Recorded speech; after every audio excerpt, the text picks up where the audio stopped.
Hello दोस्तों, हमारे YouTube channel study zone education में आपका फिर से स्वागत है। जैसा कि आप सभी को पता है, हमारी भूगोल की क्लास चल रही थी, बहुत ही इंटरेस्टिंग क्लास चल रही थी। और भूगोल में हमने काफ़ी चीज़ें सीख ली थी, जैसे लैटिट्यूड सीखा था, लॉन्गिट्यूड सीखा था। और भी हमने भारत की सीमाओं के बारे में थोड़ी बहुत जानकारी हमने ली नहीं थी, बोले छोड़ दिया था भारत की सीमाओं के बारे में, अंतर्राष्ट्रीय सीमाओं के बारे में। और हमने जो तटीय क्षेत्र थे भारत के वो देखे थे हमने, पूर्वी घाट पर जो तटीय क्षेत्र हैं, तो सारी चीज़ हमने देखी थी। तो उस चीज़ का हम रिवीजन करके हम क्लास पे आगे बढ़ते हैं। तो हम क्लास को स्टार्ट करते हैं बिना टाइम बात करते हुए।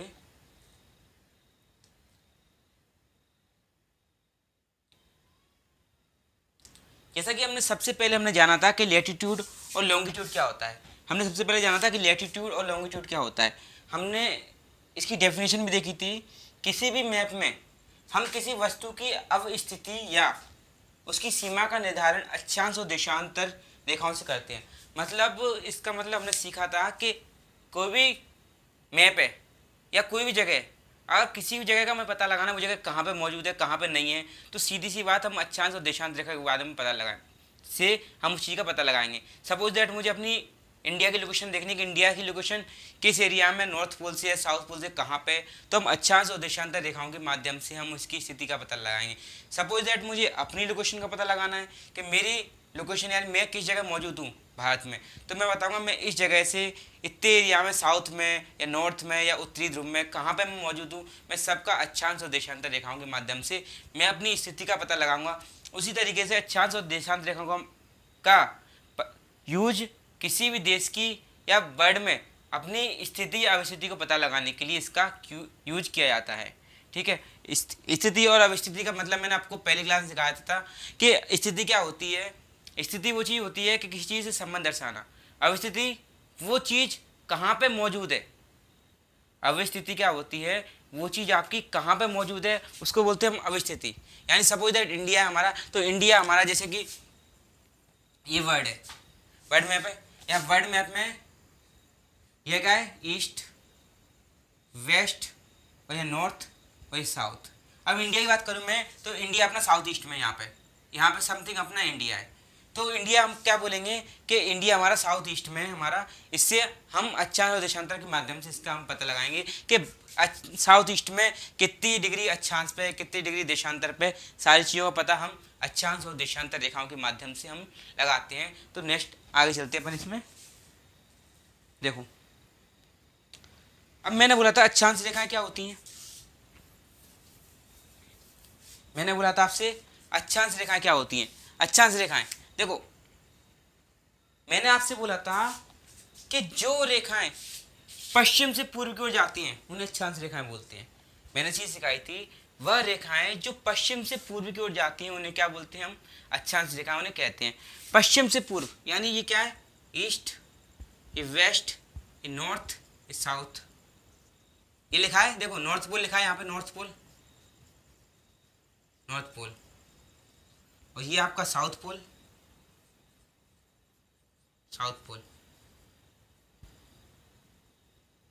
यानी ये है उत्तरी ध्रुव, ये दक्षिण ध्रुव, ये इक्वेटर यानी भूमध्य रेखा आपकी, और ये आपका सिंपल 0 डिग्री आपकी कौन सी है, अक्षांश रेखा, इसको बोलते हैं भूमध्य रेखा।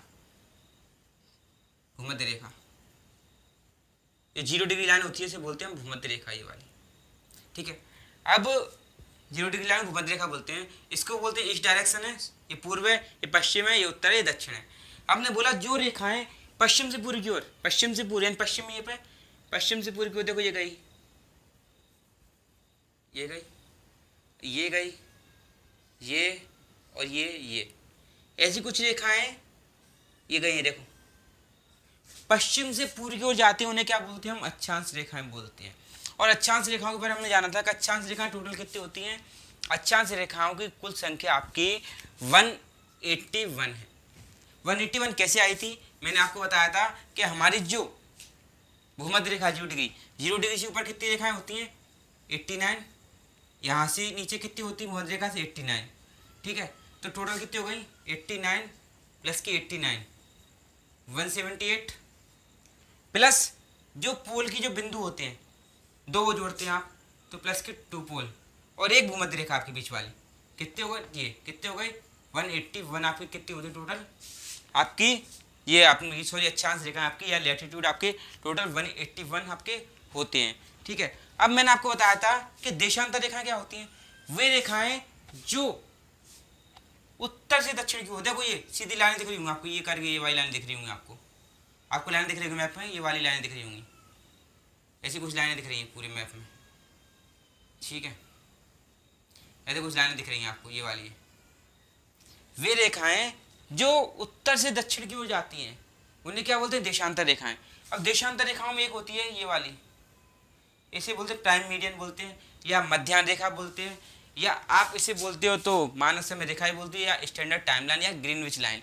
इसे हम देशांतर रेखा के आपके नाम होते सारे, प्राइम मीडियन या देशांतर रेखा या ग्रीनविच टाइम। अब ग्रीनविच इसे क्यों बोलते हैं, क्योंकि ये हमारे जो विश्व है वहाँ पर लंदन है, लंदन के ग्रीनविच शहर से होकर अपनी स्टैंडर्ड टाइमलाइन या देशांतर रेखा जो आपकी मानक समय रेखा वो गुजरती है, इसलिए इसे क्या बोलते हैं आप, ग्रीनविच रेखा भी इसे कहा जाता है। ठीक है, ये नॉर्मल आपको मैंने बता दिया। और हमारी जो कितनी देशांतर रेखा कितनी होती हैं, आपकी देशांतर रेखा टोटल आपकी जो सर्कल होता है 360 डिग्री 60 होती हैं। ठीक है, और देशांतर रेखा 360 होती हैं, और टोटल देशांतर रेखा और 1 डिग्री पर एक देशांतर रेखा होती है, 1 डिग्री पर आपकी एक देशांतर रेखा होती है आपकी। ठीक है, 1 डिग्री पर एक देशांतर रेखा तो कितनी होती है टोटल, 360 डिग्री होती है। एक सर्कल में कितने का होता है 360 का, तो कितनी होती है 360 आपकी देशांतर रेखाएं आपकी होती हैं 1 डिग्री पर एक देशांतर। और मैंने आपसे बोला था एक देशांतर से दूसरी देशांतर तक जाने में आपको कितना समय लगता है, तो आपने सिंपल बोला था कि एक देशांतर से दूसरी देशांतर तक जाने में मुझे 4 मिनट का समय लगता है। और एक चीज़ हमने पढ़ी थी कि हमारा जो क्या बोलते हैं मानक समय रेखा है, मानक समय रेखा से भारत का जो समय है वो कितना आगे है। हमने एक चीज़ और पढ़ी थी कि मानक समय रेखा से भारत का समय कितना आगे है, तो हमने वो पढ़ा था कि मानक समय रेखा से भारत का समय 5.5 घंटे आगे है। ये हमने सारी चीज़ें पढ़ी थी नॉर्मली। और हमने एक चीज़ और पढ़ी थी कि जो 23.5 डिग्री होता है ना, 23.5 डिग्री, एक देशांतर से दूसरे देशांतर तक की बीच की दूरी कितनी होती है। एक देशांतर रेखा से दूसरी देशांतर रेखा के बीच की दूरी क्या होती है, कितनी होती है, 111.32 हमने पढ़ा था नॉर्मली। ये हमने सारी चीज़ें पढ़ चुके हैं। ठीक है, अब देखो इसके आगे चलते हैं अपन, इसके आगे चलते हैं। जो मैंने चीज़ें आपको बताई वही चीज़ें यहाँ पे, जो चीज़ें मैंने आपको अभी बताई हैं वो सारी चीज़ें यहाँ पे ही हैं। देखो अक्षांश रेखा हमेशा पश्चिम से पूर्व की ओर जाती हैं, अक्षांश रेखा हमेशा पश्चिम से पूर्व की ओर जाती हैं। सपोज लिखा है ना मैंने, पश्चिम से पूर्व की ओर जाती हैं। बाद में कुल अक्षांश रेखाओं की संख्या 181 है। सूर्य का प्रकाश जब 23.5 डिग्री पर समानांतर या लंबा जाता है तब ध्रुवों पर 6 महीने दिन या 6 महीने रात होती है। जब सूर्य का प्रकाश क्या हो रहा है 23.5 डिग्री पर समानांतर या लंबा जाता है तब ध्रुवों पर 6 महीने दिन और 6 महीने रात होती है। कैसे, हमने एक चीज समझी थी, देखो समझाता हूँ मैं आपको दोबारा। ये था हमारा जैसे मैप, यहाँ पे क्या होता है कि क्या होगी आपकी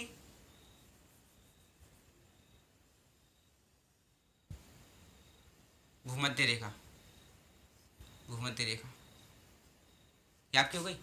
और यहाँ पे कुछ ऐसी होती है, यहाँ पे 23.5 डिग्री पर, 23.5 डिग्री पर एक ये होती है हम नीचे 23.5 डिग्री पर।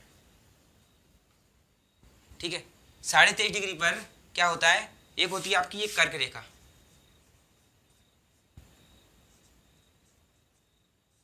और एक होती है आपकी मकर रेखा,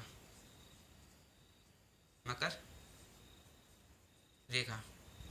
ठीक है, जब मैंने बोला था जो हमारा सूर्य है, ऐसे सूर्य यहाँ पे सूर्य, सपोज सूर्य, जब सूर्य हमारा यहाँ से लेके चल के कहाँ पे जाएगा, यहाँ पे जाएगा, यानी जब कर्क रेखा के समानांतर लंबवत होता है तब उस टाइम पे क्या होता है, ये नॉर्थ पोल है, ये साउथ पोल है, ये क्या है नॉर्थ पोल और ये क्या है साउथ पोल।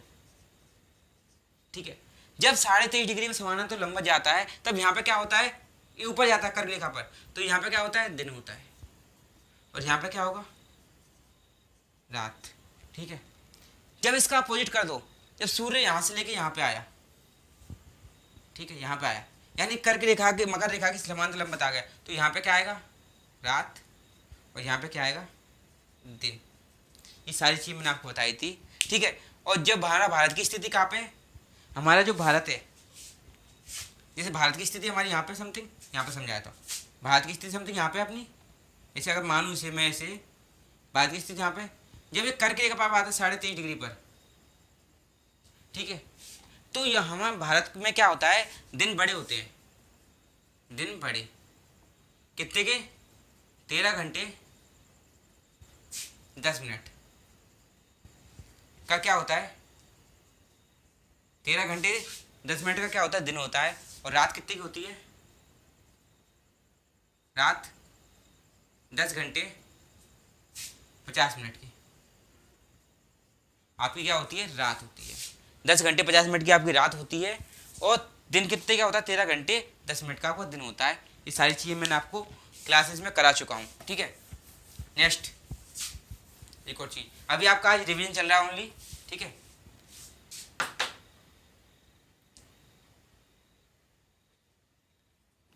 देखो ये लिखा है ना, भारत में कुल अक्षांश रेखाओं की संख्या 81 है। सूर्य का प्रकाश जब 23.5 डिग्री तक समानांतर या लंबा जाता है, तब ध्रुवों पर 6 महीने दिन या 6 महीने रात होती है। ये आपका पॉइंट हो चुका है, ये पॉइंट हो चुका है। नेक्स्ट, भारत में जब सूर्य कर्क रेखा पर सीधा और लंबवत होता है, तब भारत में दिन बड़ा और रात छोटी होती है। अभी मैंने जस्ट आपको समझाया, ये भारत में 21 जून को दिन बड़ा होता है, जो कि 13 घंटे 10 मिनट का, और रात 10 घंटे 50 मिनट की आपकी होती है। दिन कितने का होता है, 13 घंटे 10 मिनट का, और रात आपकी होती है 10 घंटे 50 मिनट की आपकी रात होती है।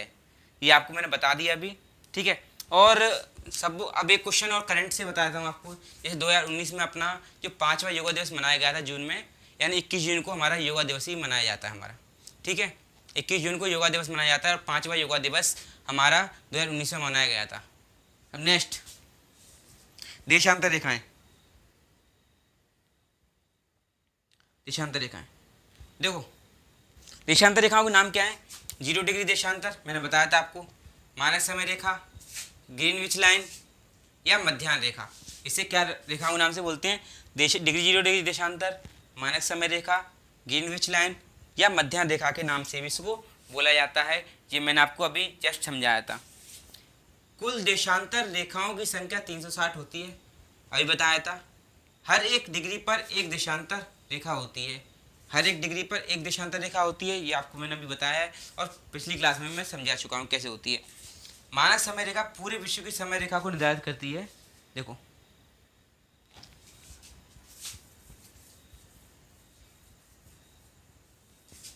मानक समय रेखा पूरे विश्व के समय को निर्धारित करती है। यह लंदन के ग्रीनविच शहर से होकर जाती है, इस वजह से इसे ग्रीनविच रेखा भी कहा जाता है। मानक समय रेखा क्या करती है, पूरे विश्व के समय को निर्धारित करती है कि हमारे पूरे विश्व में समय किस जगह से कितना रहेगा, कितना जीएमटी रहेगा, सारी चीज़ें निर्धारित करती है, और ये लंदन के ग्रीनविच शहर से होकर जाती है, ठीक है। 82.5 डिग्री से होकर यह रेखा भारत से गुजरती है। जो अपनी मानक समय रेखा है वो 82.5 डिग्री से भारत से होकर गुजरती है आपकी। कौन सी, ये वाली मानक समय रेखा 82.5 डिग्री भारत से होकर गुजरती है। मानक समय रेखा भारत का समय जीएमटी 5.5 घंटे आगे है, 5 घंटे 30 मिनट आगे है। ये मैं आपको बता चुका हूँ कि 5 घंटे 30 मिनट आपकी ये आगे है, ठीक है। नेक्स्ट, एक देशांतर से दूसरी देशांतर जाने में 4 मिनट का समय लगता है। और मैंने एक और चीज़ बताई थी, ये बताया था, भारत की देशांतरी विस्तार 68 डिग्री 7 मिनट से 97 डिग्री 25 मिनट तक है।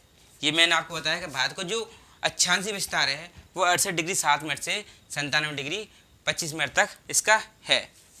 मैंने आपको बता चुका हूँ ये सारी चीज़ें। अब देखो नेक्स्ट, हाँ, मानक समय रेखा भारत के प्रयागराज नैनी से के सबसे नज़दीक से जाती है। प्रयागराज नैनी मतलब आपका जो इलाहाबाद को बोलते हैं प्रयागराज, अपना जो प्रयागराज नैनी के जो नैनी से नज़दीक से जाती है, प्रयागराज में जो नैनी स्थान है वहाँ की नज़दीक से ये जाती है आपकी, ठीक है, मानक समय रेखा। अब देखो नेक्स्ट, अब मैंने पढ़ा था कर्क रेखा, पढ़ी थी अपन ने कि कर्क रेखा क्या होती है। कर्क रेखा में शायद मेरे पास एक और डायग्राम होगा, एक मिनट वेट।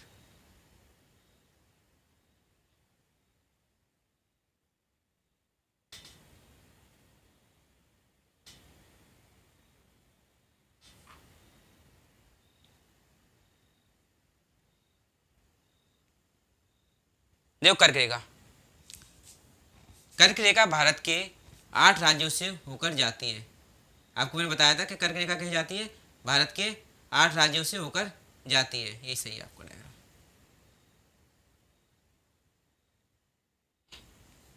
कर्क रेखा भारत के 8 राज्यों से होकर जाती है। मैंने आपको बताया था पहले कौन कौन से। पहला गुजरात, देखो कर्क रेखा ये अपनी कितने डिग्री पर कर्क रेखा, भारत के 23.5 डिग्री पर, ये 23.5 डिग्री पर, 23.50 डिग्री,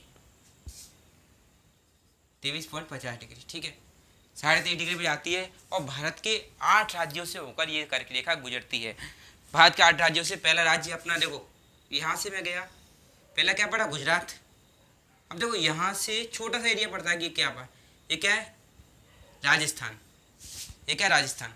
फिर गया सीधा, फिर मध्य प्रदेश, एमपी, एमपी आ गया, यहाँ कौन सा आ गया, आरजे, राजस्थान, या जीयू, जीयू गुजरात। फिर गए सीजे, छत्तीसगढ़, फिर जीएच, झारखंड, फिर वेस्ट बंगाल, पश्चिम बंगाल, फिर त्रिपुरा, एक और यहाँ लास्ट में मिजोरम।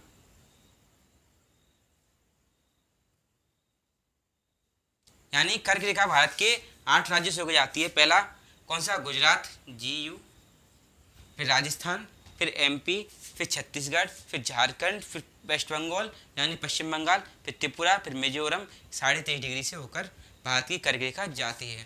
कर्क रेखा भारत के कितने राज्यों से होकर जाती है, आपसे पूछेगा क्वेश्चन, तो कितने राज्यों से होकर जाती है, 8। अब क्वेश्चन एक और बनता है कि कर्क रेखा जो भारत के 8 राज्यों से होकर जाती है, तो सबसे नज़दीकी राज्य कौन सा राज्य पड़ता है आपका, जो सबसे नज़दीकी राज्य कौन सा है, तो सबसे नज़दीकी राज्य आपका है झारखंड।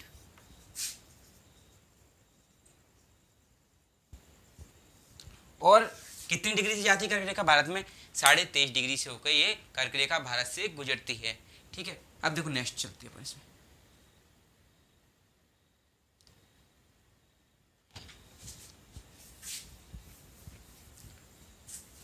ये दिख रहा होगा ना, कर्क रेखा भारत के 8 राज्यों से होकर जाती है। गुजरात, राजस्थान, मध्य प्रदेश, छत्तीसगढ़, झारखंड, पश्चिम बंगाल, बंगाल, त्रिपुरा और मिजोरम, ये 8 राज्य हो गए। 8 राज्यों में सबसे नज़दीकी शहर झारखंड है, जो कर्क रेखा के सबसे नज़दीक है। 8 राज्यों में सबसे नज़दीकी कौन है, झारखंड है, जो कर्क रेखा के सबसे नज़दीकी शहर है आपका, ठीक है। अब चलते हैं नेक्स्ट।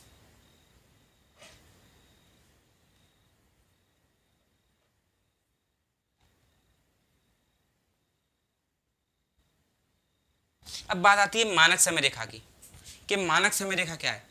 मानक समय रेखा मैंने बताया था जो समय को निर्धारित करती है, जिसको समय को निर्धारित करती है। और भारत में ये कितने जाती है मानक समय रेखा, 22.5 डिग्री से होकर जाती है, जो ये रही, देखो ये लिखा है 82.5 डिग्री से होकर जाती है।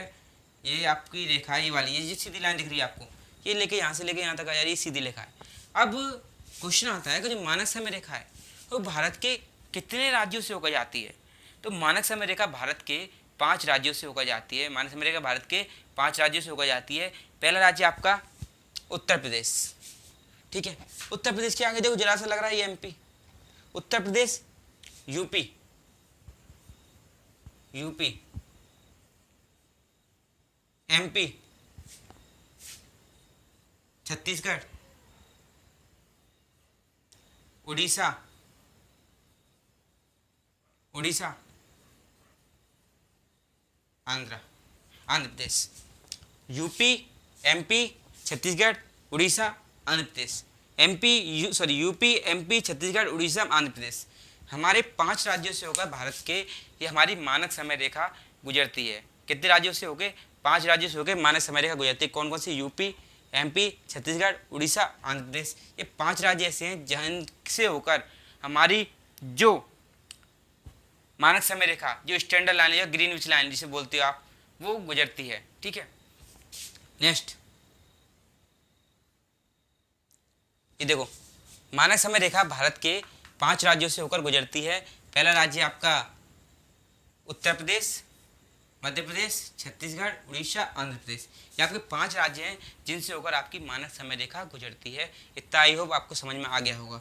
ठीक है, अब देखो कोस्टल लाइन।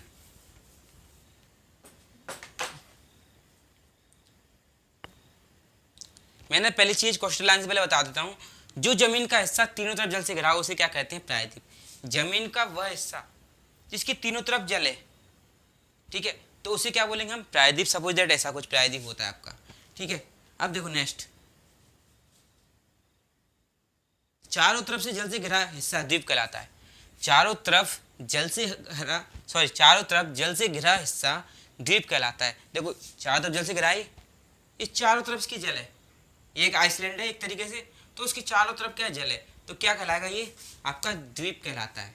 चारों तरफ जल से घिरा हिस्सा क्या कहलाता है? आपका द्वीप कहलाता है।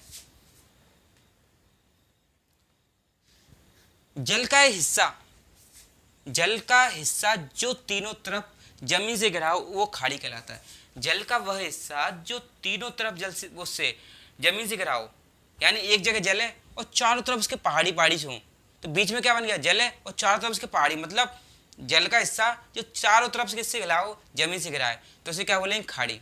आपने देखी होगी नॉर्मल। ठीक है, भारत के 9 राज्य तटीय सीमा बनाते हैं। अब देखते हैं 9 राज्य कौन कौन से हैं।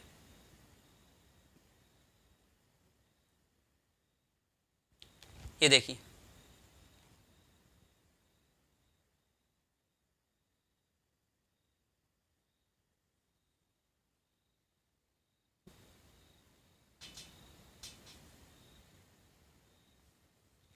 भारत के 9 राज्य आपके तटीय सीमा बनाते हैं। पहला राज्य कौन सा? देखो तटीय सीमा बना रहे हैं। देखो एक जितना भी ग्रीन जोन है आपका, जो ग्रीन ग्रीन दिख रहा है, हरा हरा दिख रहा है आपको, वो सारी क्या है? भारत की तटीय सीमा है। देखो यहाँ पे क्या है? अरब सागर, आप सब जानते हो अरब सागर। यहाँ पे क्या है? वे ऑफ बंगाल, यानी बंगाल की खाड़ी की खाड़ी, यहाँ पे बंगाली खाड़ी, यहाँ अरब सागर है। अब देखो यहाँ पे क्या है? गुजरात, आपको पता होगा यहाँ पे क्या है? गुजरात, गुजरात, महाराष्ट्र, ये सारी चीज़ें देखो, गुजरात, महाराष्ट्र, गुजरात, महाराष्ट्र, गोवा, कर्नाटक, केरल, तमिलनाडु, ठीक है, आंध्र प्रदेश, उड़ीसा, पश्चिम बंगाल। यहाँ क्या है? पश्चिम बंगाल, पश्चिम बंगाल, उड़ीसा, आंध्र प्रदेश,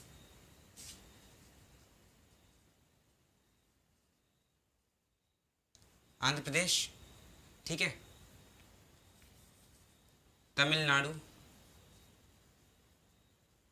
तमिलनाडु, केरल, ठीक है, कर्नाटक, इसको हटा देता हूँ मैं, कर्नाटक, और ये क्या? गोवा, ये महाराष्ट्र, ये आपका गुजरात। ठीक है, जो भारत के जो तटीय सीमा है वो कितने ये 9 राज्य बनाते हैं? पहला गुजरात, दूसरा महाराष्ट्र, तीसरा गोवा, चौथा कर्नाटक, पांचवा केरल, तमिलनाडु, आंध्र प्रदेश, उड़ीसा, पश्चिम बंगाल। ये 9 राज्य भारत की तटीय सीमा बनाते हैं। कई बार ये आपसे लाइन से पूछ लेता है। अब क्वेश्चन पूछता है, ये देखो ये पूर्व है, आप सब लोग जानते हो, ये पूर्व होता है, ये पश्चिम होता है, ये उत्तर होता है, इधर दक्षिण होता है। अब बोलता है पूर्व इधर है, पश्चिम इधर है, तो इसको बोलते हैं हम पश्चिमी घाट। इस पूरे को क्या बोलेंगे हम? पश्चिमी घाट। इस पूरे को क्या बोलेंगे? पश्चिमी घाट। इसको क्या बोलेंगे पूरे को? पूर्वी घाट, पूर्वी घाट। इसको बोलेंगे पश्चिमी घाट, इसको बोलेंगे पूर्वी घाट। अब क्वेश्चन पूछता है सामने वाला कि भारत की ऐसी तटीय सीमा बताइए जो पश्चिमी घाट से लगी हो। पश्चिमी घाट से लगने वाले जो राज्य कौन कौन से हैं? अब बोलेंगे हम कौन कौन से लाइन से? गुजरात, महाराष्ट्र, गोवा, कर्नाटक, केरल, यानी 5 राज्य। ये 5 राज्य क्या होते हैं, पश्चिमी घाट से लगे हुए होते हैं। 5 राज्य क्या होते हैं, हमारे पश्चिमी घाट से लगे हुए होते हैं। कितने, 5 राज्य हमारे पश्चिमी घाट से लगे हुए होते हैं। अब बोलेगा पूर्वी घाट से लगे हुए राज्य कितने, हमारे पूर्वी घाट से लगे हुए कितने राज्य हैं, 4। कौन कौन से, तमिलनाडु, आंध्र प्रदेश, उड़ीसा, पश्चिम बंगाल। ये 4 राज्य हमारे कौन कौन से हैं, जो किससे लगे हुए हैं, हमारे तटीय क्षेत्र है हमारे राज्य। ठीक है, तटीय क्षेत्र हमारे कौन कौन से, 4 राज्य। और वैसे टोटल 9 है। पूर्वी घाट से कितने, 4, पश्चिमी घाट से 5 राज्य लगे हुए हैं। ठीक है, अब देखो नेक्स्ट, ये समझ में आ गया होगा आपको।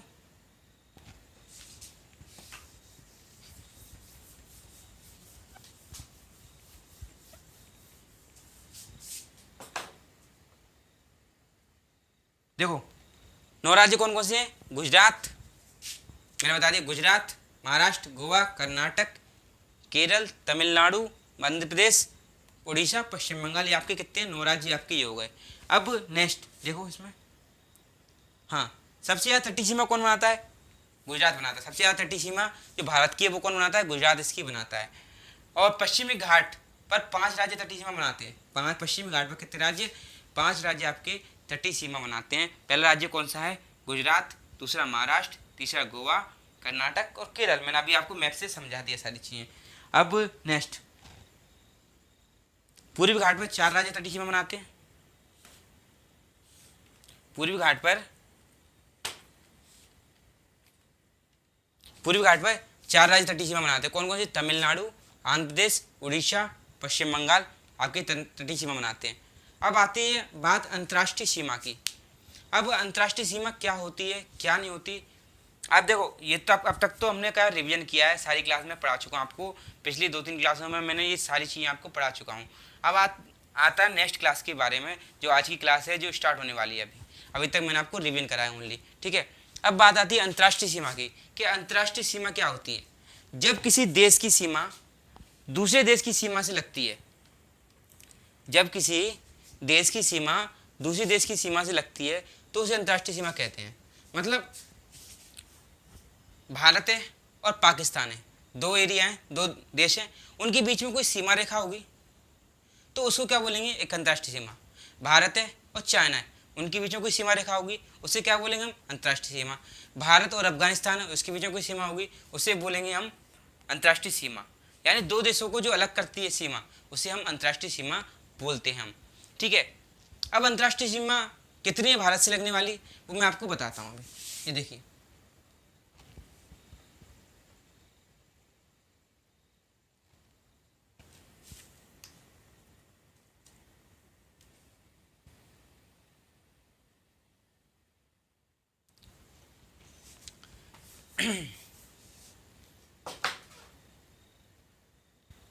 भारत से ये आपके राज्य तटीय सीमा बनाते हैं।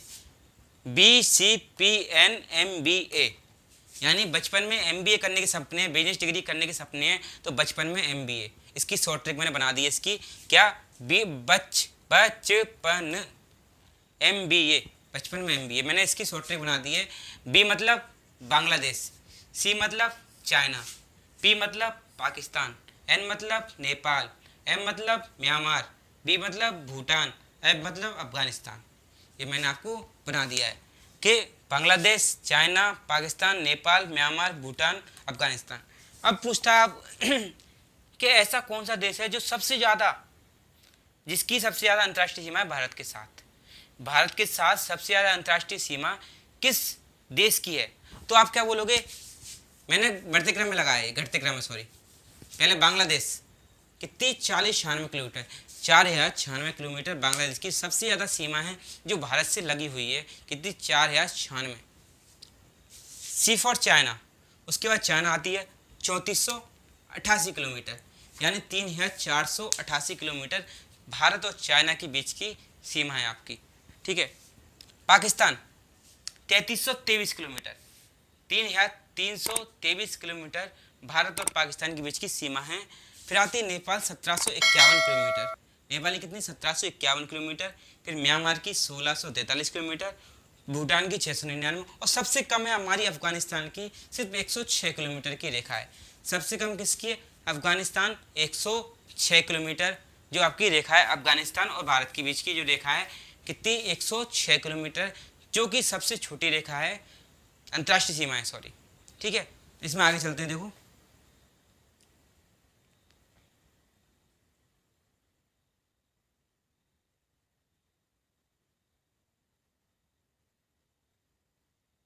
एक मिनट,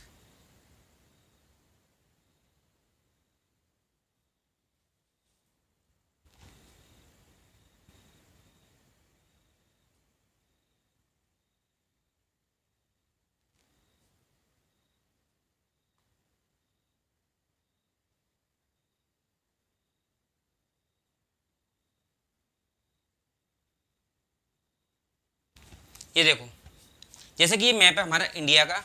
ठीक है, अब मैंने क्या बोला, सबसे ज़्यादा रेखा किसकी, बांग्लादेश की। देखिए बांग्लादेश की, ये बांग्लादेश की जो अंतर्राष्ट्रीय सीमा, ये आपकी ये पूरी बांग्लादेश की अंतर्राष्ट्रीय सीमा है जो आपको दिख रही होगी। ये क्या, बांग्लादेश की अंतर्राष्ट्रीय सीमा यहाँ तक, ये क्या है, पूरी बांग्लादेश की अंतर्राष्ट्रीय सीमा है आपकी, जो कि सबसे ज़्यादा है कितनी, 40-96 किलोमीटर। तो उसके बाद किसकी आती, चाइना की 34-88। ठीक है, अब एक है पाकिस्तान की, ये पाकिस्तान की रेखा आपकी, ये पाकिस्तान की है। ठीक है, और ये अफगानिस्तान की, ये छोटा सा एरिया मिल रहा है अफगानिस्तान का, छोटा सा। ये हरे में क्या है, अदर कंट्री है, पीले में क्या है, हमारी कंट्री है यानी इंडिया है। ये नेपाल की सीमा, ये भूटान की, और ये देखो चाइना की अरुणाचल प्रदेश से लगी हुई सीमा।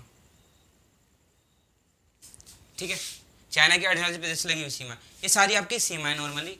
अब देखो, अब बात आती है, क्वेश्चन आपका यहाँ से पूछता है, एक तो पूछेगा कि कितनी लंबाई उनकी अंतर्राष्ट्रीय सीमा की, और क्वेश्चन पूछेगा कि जो बांग्लादेश और भारत के मध्य जो अंतर्राष्ट्रीय सीमा है, बांग्लादेश और भारत के मध्य जो अंतर्राष्ट्रीय सीमा है उसका नाम क्या है, जो पाकिस्तान और भारत के मध्य जो रेखा है उसका नाम क्या है, और जो अफगानिस्तान और भारत के मध्य रेखा है उसका नाम क्या है, जो चाइना और भारत के मध्य रेखा है उसका नाम क्या है, जो एलएसी है इसकी लंबाई क्या है, एलओसी की लंबाई क्या है आपकी, जो म्यांमार और भारत के बीच रेखा है उसका नाम क्या है, जो अरुणाचल प्रदेश की चाइना से जो सीमा लगी है उसका नाम क्या है। ये सारे नाम आपसे पूछता है एग्जाम वाला क्वेश्चन में। ठीक है, तो पहली चीज़ यहाँ चलते पाकिस्तान से, जो पाकिस्तान और भारत के बीच जो रेखा है उसे बोलते हैं हम रेड क्लिफ लाइन या रेड क्लिफ रेखा। भारत और पाकिस्तान के बीच की रेखा को क्या बोलते हैं हम, रेड क्लिफ रेखा, Radcliffe line, Radcliffe line. Bharat और पाकिस्तान के मध्य जो रेखा है उसे रेड क्लिफ लाइन बोलते हैं। अब बात आती है अफगानिस्तान की, अफगानिस्तान और भारत की जो मध्य रेखा है उसको बोलते हैं डूरंड रेखा, डूरंड रेखा या डूरंड लाइन आप इसे बोल सकते हो। ठीक है, अब आती चाइना, चाइना को बोलते हैं अक्साई चीन, इसकी जो रेखा है अक्साई चीन, इसके नाम से जाना जाता है। चाइना और भारत के मध्य की रेखा को क्या बोलते हैं, अक्साई चीन। अब चाइना के साथ देखो, चाइना की जो अरुणाचल प्रदेश से जो सीमा लगती है, चाइना की अरुणाचल प्रदेश से जो सीमा लगती है उसका नाम अलग है, चाइना के भारत के साथ सीमा लगती है उसका नाम अलग है, और चाइना की जो अरुणाचल प्रदेश की सीमा लगती है उसका नाम है आपका मैकमोहन रेखा या मैकमोहन लाइन आपकी। और जो बांग्लादेश और भारत के मध्य जो सीमा लगती है उसका नाम है आपका, बांग्लादेश और भारत के मध्य जो सीमा लगती है उसका नाम है आपका 2 बीघा गलियारा, 2 बीघा। ये क्या है हमारा, ये प्राकृतिक विस्तार, सॉरी प्राकृतिक विस्तार है ये म्यांमार का, इसकी सीमा का कोई नाम नहीं है, इसे आराकुमा पहाड़ी कहा जाता है, और भारत और भूटान के बीच में कोई रेखा का नाम नहीं है। ठीक है, और इसके बीच में कोई रेखा का नाम नहीं, जो आपका पूछा जाता है वो सारी रेखा मैंने आपको बता दी कि 2 बीघा गलियारा बांग्लादेश भारत की को, जो रेड क्लिफ ये वाली है पाकिस्तान भारत के बीच, डूरंड रेखा अफगानिस्तान और भारत के बीच, अक्साई चीन भारत और चाइना के बीच, और मैकमोहन रेखा जो अरुणाचल प्रदेश और इसके बीच चाइना के बीच।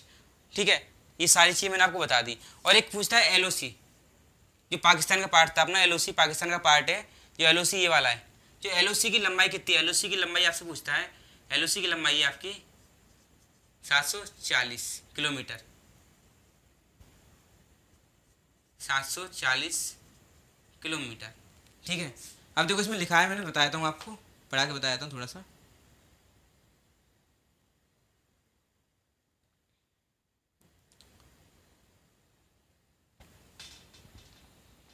देखो पश्चिम से पूर्व तक भारत का विस्तार कितना है, 2933 किलोमीटर। पश्चिम से पूर्व तक जो भारत का विस्तार है वो 2933 किलोमीटर है। मैं दिखाता हूँ आपको, एक मिनट और दिखा देता हूँ एक मैप में। जैसे ये, ठीक है, थोड़ा छोटा और कर लेता हूँ इसे। भारत का मैप है जो यहाँ से लेके ये गई सीधी रेखा यहाँ तक, पश्चिम से लेके पूर्व तक भारत का विस्तार है कितना, 2933 किलोमीटर। ठीक है, पश्चिम से पूर्व तक विस्तार है कितना, 2933 किलोमीटर। और एक यहाँ से आता है, यहाँ से लेके यहाँ तक पुण्य तक जाती है, ये है आपका 3214 किलोमीटर। यानी उत्तर से दक्षिण का विस्तार हमारा कितना है, 3214 किलोमीटर। और पश्चिम से पूर्व की ओर भारत का विस्तार है 2933 किलोमीटर। और 3214 किलोमीटर इसका विस्तार आपसे भारत का पूछा जाता है कि भारत का विस्तार, भारत कहाँ से लेके कहाँ तक फैला हुआ है। तो भारत, जैसे कि हम यहाँ से बात करें, पश्चिम से लेकर पूर्व तक 2933 किलोमीटर तक फैला है, और उत्तर से लेकर दक्षिण तक 3214 किलोमीटर तक हमारा भारत फैला हुआ है। ओके, नेक्स्ट, ये अंतर्राष्ट्रीय सीमा के मैंने नाम बताया था आपको। भारत और बांग्लादेश के मध्य जो रेखा है उसे क्या बोलते हैं आप, डूरंड रेखा। भारत और बांग्लादेश के बीच की रेखा को डूरंड, और जो भारत और पाकिस्तान के मध्य की रेखा है उसको रेड क्लिफ रेखा। भारत और बांग्लादेश के मध्य को 2 बीघा गलियारा। और भारत और चीन चाइना के मध्य जो रेखा है उसे अक्साई चीन।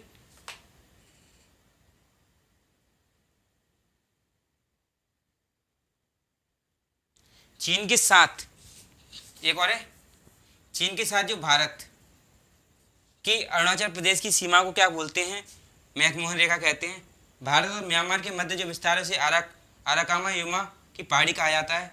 गुजरात और पाकिस्तान के मध्य जो सर्किट लाइन है वो 24 डिग्री पर है। देखो हाँ, एक चीज़ हो रहेगी आपकी,